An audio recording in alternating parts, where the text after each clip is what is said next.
ہمارے ملک کے ایک انتہائی نامور صحافی، انتہائی مشہور اینکر پرسن کہ جن کے بے باک تبصرے آپ آئے دن ٹیلی ویژن پہ بھی دیکھتے ہیں اور ان کی تحاریر مختلف اخبارات کی زینت بنتی ہیں، اور وہ ہمارے مہمان ہیں آج۔ میں انتہائی ادب سے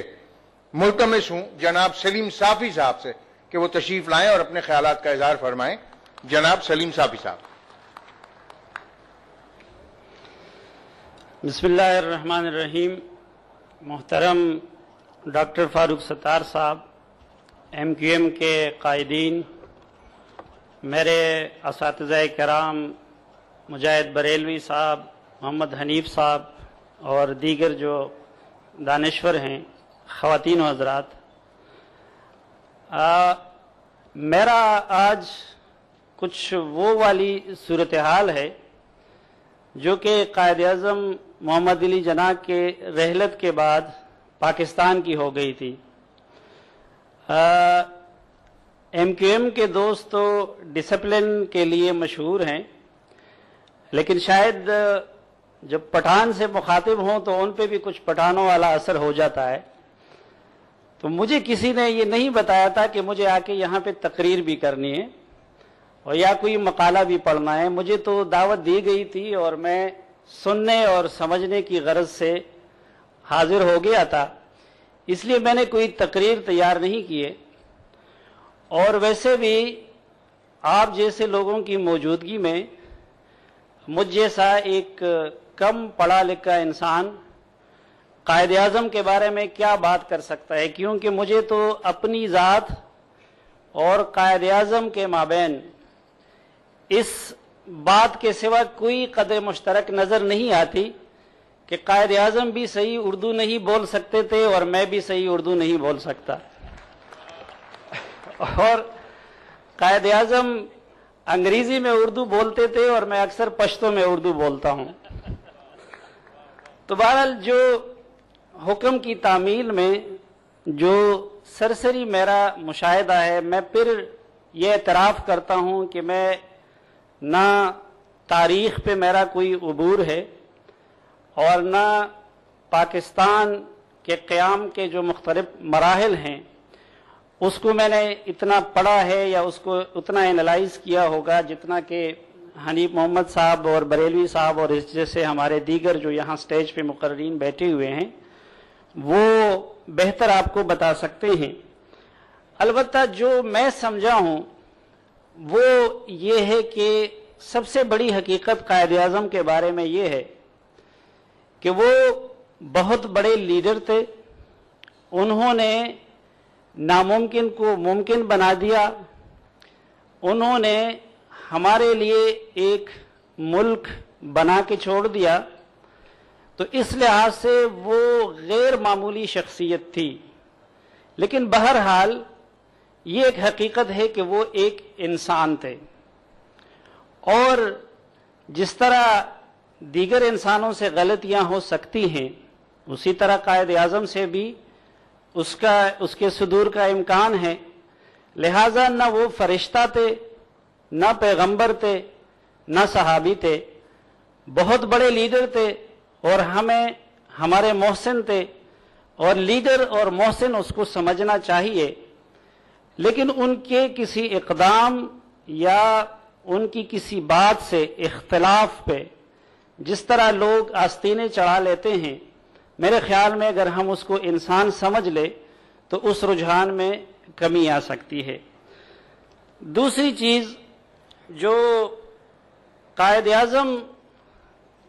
کی زندگی کو پڑھنے سے ہمیں ملتا ہے وہ یہ ہے کہ قائد اعظم اپنی قوم کے لیے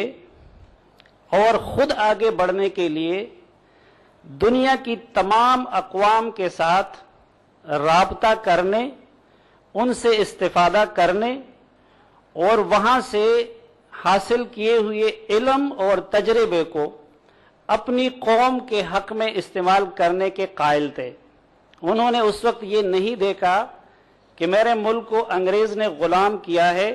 لہٰذا میں اس انگریز کے ملک میں پڑھنے کے لیے نہیں جاتا۔ وہ وہاں گئے، ان سے انہوں نے علم حاصل کی اور پھر انہی لوگوں سے اور باقی ہندوستان کے لوگوں سے پاکستانیوں کو آزادی دلوا دی. تو ایک میرے خیال میں قائد اعظم پہ دعوے یا ان کے ساتھ محبت کا تقاضا یہ ہے کہ اس حوالے سے اگر کوئی اپنے آپ کو حقیقی پاکستانی ثابت کرنا چاہتا ہے تو وہ بھی دنیا کے ساتھ مکالمے کے لیے، دنیا کے ساتھ چلنے کے لیے اور دنیا سے استفادے کے لیے ذہن کے دروازے کھول دیں. تیسری چیز جو قائد اعظم کی ذات میں مجھے نظر آئی، یہ یہاں پہ ان کے زندگی سے متعلق معلومات جاننے والے لوگ بیٹھے ہیں، وہ آپ کو بتا سکتے ہیں کہ وکالت کے ابتدائی دنوں میں ان کو پیشکش کی گئی 1500 روپے ماہانہ پریکٹس کے لیے. تو قائد اعظم نے جواب دیا کہ میں وہ منزل ہے میرا کہ میں 1500 روزانہ کماؤں اس وقت کے حساب سے. اور پھر وہ جتنے بڑے اور کامیاب وکیل تھے انہوں نے وہ کما کے بھی دکھایا. لیکن جب وہ پاکستان کے گورنر جنرل بنے تو انہوں نے اپنی تنخواہ 1 روپے مقرر کر دی اور 1 روپے تنخواہ لیتے تھے. اب دیکھیے کہ ہمارے لیڈروں میں جو ان کے نام لیوا ہیں تو وہ کتنا اس حوالے سے قائد اعظم کی پیروی کر رہے ہیں یا کر سکتے ہیں. ایک اور چیز جو اس وقت ایک ڈیبیٹ بھی چلی ہے کہ قائد اعظم شیعہ تھے یا سنی تھے. سوال یہ کہ یہ ڈیبیٹ کیوں چلی؟ کیونکہ قائد اعظم نے اپنے بارے میں کبھی اس وضاحت کی ضرورت محسوس نہیں کی. وہ اپنے آپ کو اس وقت عمل کے ذریعے بھی وضع قطع سے بھی ظاہر کر سکتے تھے. تو ایک چیز جو ہم سب پہ واضح وہ یہ کہ قائد اعظم مسلمان تھے، مسلمانوں کے لیڈر تھے، مسلمانوں کی بھلائی چاہتے تھے، لیکن یہ شیعہ سنی ہونا ان کے لیے اتنا غیر اہم تھا اور اتنا irrelevant تھا ان کے کاز کے حساب سے کہ انہوں نے آخری وقت تک یہ معاملہ ان کا چھپا رہا اور لوگوں کے سامنے بھی نہیں آیا. تو اب اس پہ ٹھیک ہے اگر علمی سطح پہ ڈیبیٹ ہو سکتا ہے اور اس میں اگر کچھ لوگ کہیں تو بڑے زوراور ہیں یہاں پہ اختلاف کر کے اس کو سنی ثابت بھی کرنا چاہیں تو کر سکتے ہیں. لیکن بہرحال یہ اس سے ثابت ہوتا ہے کہ اگر ہم قائد اعظم کے پیروکار بننا چاہتے ہیں اور اگر کوئی قائد اعظم کی جان نشینی کا یا ان کی فکر سے آگاہی کا دعویدار ہے تو اس کو بھی چاہیے کہ وہ شیعہ سنی ہونا اسی طرح انسان کا ذاتی معاملہ سمجھے جتنا کہ قائد اعظم نے اس کو سمجھا تھا اور جتنی انہوں نے اس کو اہمیت دی تھی. پھر ایک اور چیز جو قائد اعظم کے بارے میں ایک ہمارے ہاں یہ بحث ہو رہی ہے کہ وہ سیکولر تھے یا سیکولر پاکستان چاہتے تھے یا کہ ایک اسلامی ملک چاہتے تھے. کوئی ان کا ایک تقریر نکال کے لا رہا ہے، کوئی دوسری تقریر نکال کے لا رہا ہے. اب میرے خیال میں ایک طالب علم کی حیثیت سے انتہائی ادب کے ساتھ یہ کہتا ہوں کہ میرے نزدیک یہ ساری بحث irrelevant ہے. بھائی قائد اعظم اگر اسلامی ملک چاہتے تھے یا سیکولر چاہتے تھے، وہ ایک انسان تھے، ایک لیڈر تھے. اس وقت کے حساب سے انہوں نے مسلمانوں کو اکٹھا کیا. میرے لیے یہ چیز irrelevant ہے. مجھے جمہوریت بھی یہ درس دیتی ہے اور میرا دین بھی یہ درس دیتا ہے کہ جس ملک میں جن لوگوں کی اکثریت ہوگی ان کی مرضی کے مطابق وہاں کا نظام حکومت اور ریاست کا انتظام چلے گا. پاکستان پاکستانیوں کا ملک ہے. اس کو قائد اعظم نے جس کے لیے بھی بنایا ہے،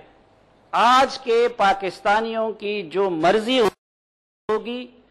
ان کی اکثریت کی جو رائے ہوگی ان کی مرضی سے اور ان کے اتفاق رائے سے اس ملک کا نظام بننا چاہیے۔ یہاں کے لوگ اچھے مسلمان ہوں گے تو ان کا نظام بھی اسلامی ہوگا، یہاں کے لوگ برے مسلمان ہوں گے تو ان کا نظام بھی اس طرح ہوگا۔ لیکن بہرحال اس میں میرے خیال میں کسی کو اختلاف، جو اس کو سیکولر مانتے ہیں اور جو اس کو اسلامسٹ مانتے ہیں، ان کو نہیں ہو سکتا کہ اس ملک کا نظام یہاں کے عوام کی مرضی سے چلنا چاہیے۔ ایک اور چیز جو قائد اعظم میں کی زندگی میں نے محسوس کی وہ یہ کہ جس طرح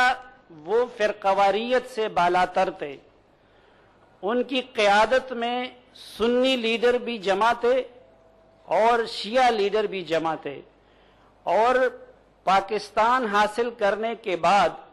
انہوں نے اپنے گرد اہم عہدوں پہ غیر مسلموں کو بھی تعینات کیا۔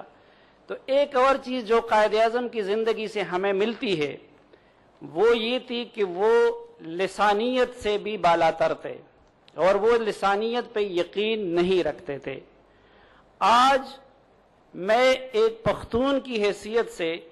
آپ لوگوں سے یہ کہہ رہا ہوں کہ میں پاکستان کی پوری لیڈرشپ میں اگر کسی کو اپنا محسن مانتا ہوں تو وہ قائد اعظم کو مانتا ہوں، اور صرف اس بنیاد پہ نہیں کہ انہوں نے ہمیں پاکستان بنا کے دے دیا، بلکہ مجھ پہ ایک اضافی احسان انہوں نے یہ کیا ہے کہ اپنی ذاتی جائیداد سے اور ذاتی ملکیت سے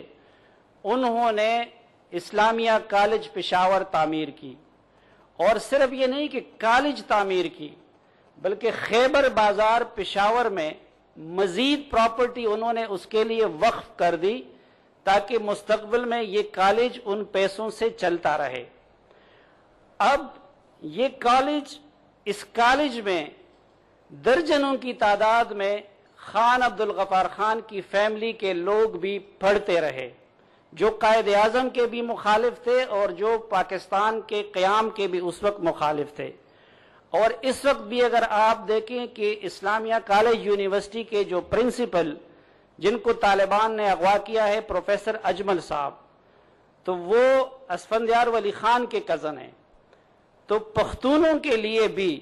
یعنی وہ ان چیزوں سے اتنے بالاتر تھے، نہ وہ پختون تھے نہ کبھی وہ اس علاقے میں رہے تھے، لیکن اپنی اولاد اور اپنی جائیداد انہوں نے ان کو تعلیم کے زیور سے آراستہ کرنے کے لیے وقف کر دی، اور آج تک پختونوں کے بچے اس سے استفادہ کر رہے ہیں۔ ایک آخری بات جو میں پھر یہ کہتا ہوں کہ ہم بجائے اس کے کہ ماضی کے مردہ گڑے وہ دفن ہوئے ان کو اکاڑتے رہیں، قائد اعظم نے بھی وقت کے ساتھ ساتھ جس چیز کو اپنی قوم کے لیے بہتر سمجھا، یہ ان کی زندگی کا ہمیں درس ہے۔ شروع میں انہوں نے کوشش کی کہ کانگریس کے پلیٹ فارم سے وہ بر صغیر کے مسلمانوں کی بہتری کے لیے کچھ کر سکے، وہ آپشن نہ ہو سکا کامیاب، تو انہوں نے مسلم لیگ قائم کر دی۔ اب ہمارے ہاں یہ ڈیبیٹ بھی بعض لوگ اٹھا رہے ہیں کہ پاکستان صحیح بناتا غلط بناتا، دو قومی نظریے کے بارے میں بھی میرے اپنے بھی ذہن میں بہت سارے سوالات ہیں، اور ہو سکتا ہے اگر میں شعور کے اس مقام پہ ہوتا اور قائد اعظم اس وقت پاکستان بناتے تو شاید میں بھی اس وقت جمعیت علماء ہند یا پھر کانگریس یا ان لوگوں کی صف میں ہوتا، کیونکہ سچی بات یہ ہے کہ دل سے میں بھی اس چیز پہ اتنا کنونس نہیں ہوں، اور پھر قیام پاکستان کے بعد جو کچھ ہوا پاکستان اور ہندوستان کے مابین، یا جس طرح مشرقی پاکستان ہم سے الگ ہو گیا، تو ذہنوں میں بہت سارے سوالات اٹھتے ہیں۔ لیکن آج جو صورتحال ہے، آج یہ ہے کہ پاکستان بن گیا ہے، اچھا تھا یا برا تھا، اور آج میرے لیے بحیثیت پختون پاکستان سے بہتر کوئی آپشن نہیں ہے۔ اردو بولنے والے پاکستانی کے لیے بھی پاکستان سے بہتر کوئی آپشن نہیں ہے، پنجابی کے لیے بھی نہیں ہے۔ تو جب میرا کوئی دوسرا راستہ نہیں ہے اور میرے پاس کوئی دوسرا آپشن نہیں ہے تو پھر اس بحث میں پڑنے کی بجائے میں اس ملک کی تعمیر اور خوشحالی کو ہی کیوں اپنی کوششوں کا مرکز نہ بنا دوں؟ اور ایک چیز جو قائد اعظم کی اس سے ہمیں ملتا ہے وہ یہ کہ وہ وعدے کے پکے تھے۔ اب میں اکثر یہ اپنے نیشنلسٹ لیڈروں سے کہتا ہوں کہ بھائی پہلی بات تو یہ کہ میرے پاس کوئی متبادل نہیں ہے پاکستان کا۔ میں یہاں کے آصف زرداری صاحب یا میاں نواز شریف صاحب یا کسی بھی دوسرے پاکستانی لیڈر کی حکمرانی میں زندگی گزارنے پہ خوش ہوں، لیکن شاید کوئی بھی پختون اس طرف کا نہیں ہوگا جو کہ دوسری طرف کے ساتھ مل کے طالبان کی زیر سرپرستی یا زیر قیادت زندگی گزارنے پہ آمادہ ہو۔ میں آج بھی بہت میری حالت خراب ہے، لیکن بہرحال افغانستان سے آج بھی میں 1000 گنا بہتر ہوں۔ لیکن اس سے بھی بڑی بات کہ جو صرف قائد اعظم کے اصول نہیں تھے وعدے کی پاسداری، بلکہ جب تک ہماری جیب میں پاکستان کا آئیڈینٹی کارڈ ہے اور جب تک میرے پاس پاکستان کا پاسپورٹ ہے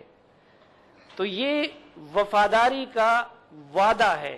جو کہ میں نے اس ریاست کے ساتھ کیا تھا۔ اب اگر ہم قائد اعظم کو ایک طرف رکھتے، اگر کوئی اسلام پہ زور دیتا ہے تو میرا دین بھی مجھے یہ کہتا ہے کہ تم کٹ مرو لیکن اپنے وعدے کو نہ توڑو۔ اگر میں نیشنلسٹ ہوں، میں اگر سندھی ہوں تو مجھے سندھی اقدار بھی یہ درس دیتا ہے کہ تم کٹ مرو لیکن اپنے وعدے کے وعدہ خلافی نہ کرو، اپنے عہد کو نہ توڑو۔ اور اگر کوئی بلوچ ہے، پختون ہے، اردو بولنے والا ہے، یہ سب کے ہاں یہ مبارک قدر ہے کہ وعدے کی پاسداری ہونی چاہیے۔ اب جب ہم نے اس ملک کی حفاظت کا وعدہ کیا ہے اور یہ عہد کیا ہے تو ماضی کے مباحث میں پڑھنے کی بجائے وہ بلوچ ہو، وہ سندھی ہو، وہ اردو بولنے والا ہو، وہ سرائکی ہو، وہ کشمیری ہو، وہ پٹھان ہو، سب کا یہ فرض بنتا ہے۔ اور قائد اعظم کی جانشینی کا تقاضا بھی یہی ہے کہ ہم اس ملک کی حفاظت کے لیے اپنے سر تو کٹوا دیں لیکن اس کی عزت پہ آنچ نہ آنے دیں۔ یہ چند گزارشات تھی اور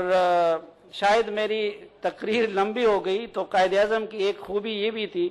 کہ وہ بولتے کم تھے اور عمل زیادہ کرتے تھے، تو اس لیے جو گستاخی میں کر چکا ہوں اس کے لیے آپ لوگوں سے معذرت اور ایک بار پھر آپ لوگوں کا شکر گزار ہوں۔ بہت شکریہ۔